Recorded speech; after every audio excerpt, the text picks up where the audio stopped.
Welcome back. Thanks for watching Smart Money on CNBC-TV18. Today we're speaking to Aashish Sommaiyaa of Whiteoak about the opportunities in the mid-cap space, especially the mid-cap market leaders. And very interestingly, if you map the last 5 or even 10 years, or even 15 years for that matter, mid-caps have outperformed in a big way, outperformed both large as well as small caps.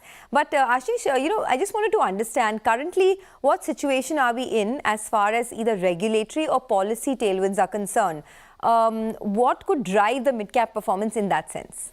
Yeah, so we did make like a brief mention in the earlier part of the conversation, which is very important, that if you see post-COVID, and I personally, if you really ask me, it's not just post-COVID, it's even demographics and it's even the macroeconomic construct. But post-COVID, there is an accelerated discussion about manufacturing being diversified, supply chains being diversified, and a lot of industries moving from China to say countries like India. There's data to say that almost 35 to 40% of that moves to Vietnam. But Vietnam is a different case, because if it's a Chinese business diversifying, they might choose Vietnam. But as far as multinational companies are concerned, they are choosing India. So 20% of all manufacturing which moves out of China comes to India. And that's why the government obviously has announced these PLIs, right? So all the PLI announcements are related to auto ancillaries. They are related to electronics components, white goods, EV batteries, many of those like, pharma APIs, chemicals. Now, all of those, that's a big change in policy. The government is really incentivizing. We have 15% in tax for new businesses. On top of that, there are these PLIs, which are like cashback kind of thing. So all of these sectors which I named and subsectors, they are not large cap. There's no large cap companies in these sectors. Fully populated by mid-cap and to some extent small cap. So that's one policy tailwind. The second thing is everything related to our regulations and governance. So if you see consolidation because of GST, increased tax compliance, more boost to the, hit out on the parallel economy and more move towards formalization. Actually, more the need to invest in mid-caps and market leaders, right? I mean, increased tax compliance is something that sometimes small companies can't get up to speed with. So, and even consolidation. So all the market share gains because of consolidation, a lot of those things, if you take these whole sectors which are related to home interiors, like wires and cables and electric fittings and fixtures, if you take tiles, if you take paints, right, lot of the white goods and consumer related stuff. So wherever it is formalization, consolidation, PLI, government policy, lot of those things are happening in this space which happens to be populated by mid and small cap companies. Because like I said, the large cap index has a lot of big IT companies, global commodities, cyclicals, metals, oil and gas, those kinds of things. So that obviously is not driven by what we are discussing. Okay, so give us some examples, right? I mean, which are the mid-cap companies? And I want to give that disclaimer right away that these are not buy recommendations. But which are the mid-cap companies that are not just market leaders, but have the potential to become large caps over the next 5 to 10 years? So this is the holy grail, right? Because everybody invests in mid-caps in the anticipation, like, all the examples I'm giving, whether I speak of per capita, whether I speak any of these things. Ultimately, the point is that these industries or these sectors will come of age, they'll come of scale, and a lot of the mid-caps will eventually become large caps.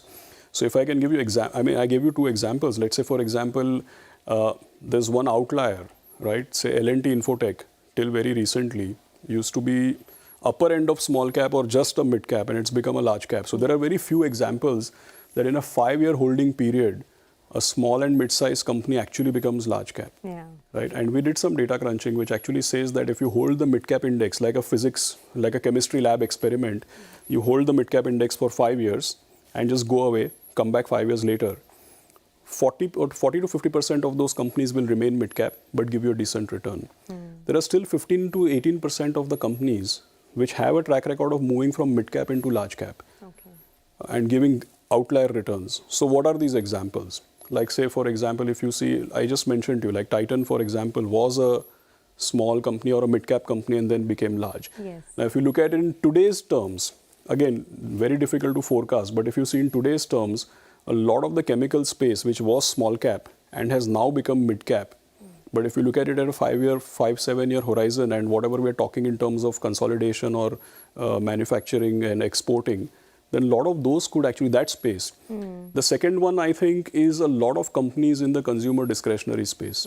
We discussed some examples, right? But it's not necessary that all of those would get stuck in time at 30,000-40,000 crore market cap. So like, which ones are you? Like say, for example, a Voltas I gave you, I mentioned to you. Or all the market leaders we mentioned, like say Indian hotels or, quick service restaurants, etc. So there's no reason for a country like India, which is $2,000 per capita, but 140 crore people. There's no reason why these companies would remain. I can give you another example, like say VIP Industries is one of the largest luggage makers, is the largest in India, but not just India, also one of the largest luggage makers all over the world. If I'm not wrong, it's still a small cap company. Okay. I would be doing a disservice. Very hard during the pandemic. Yeah, of course. Yeah, I mean, see, that is a situation specific thing. Yes. But I don't think that's going to be forever. And I would be doing a disservice if I don't give you examples from my industry. Yeah. So go ahead, please. Yeah, so I mean, one of the most respected names, like say for example, HDFC is listed. They are a mid-cap company, and you know that the asset management industry has like a long way to go. Whether you speak about digitization, capital market adaptation, savings, and investing. So, I mean, if you see in India, next 10 to 15 years, a lot of the mid-cap space is going to really scale. And it's evident in the data. Yes. My guess is that if you did all this data crunching 10 years back, I don't think mid-cap would have been the best performing benchmark. Okay.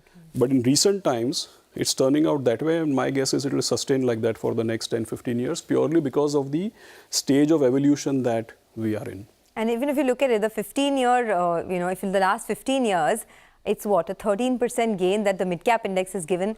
Not bad at all. I don't know any other asset class that will give you a 13% return, unless you're doing stock picking yourself and you're exceptional at it. Yeah. But if you had put your money in just a mid-cap fund, right, over the last 15 years, a 13%. Yeah, of course, we are using indices for ease of discussion, but professional managers or anybody even who thinks that he's a stock picker should ideally, do better.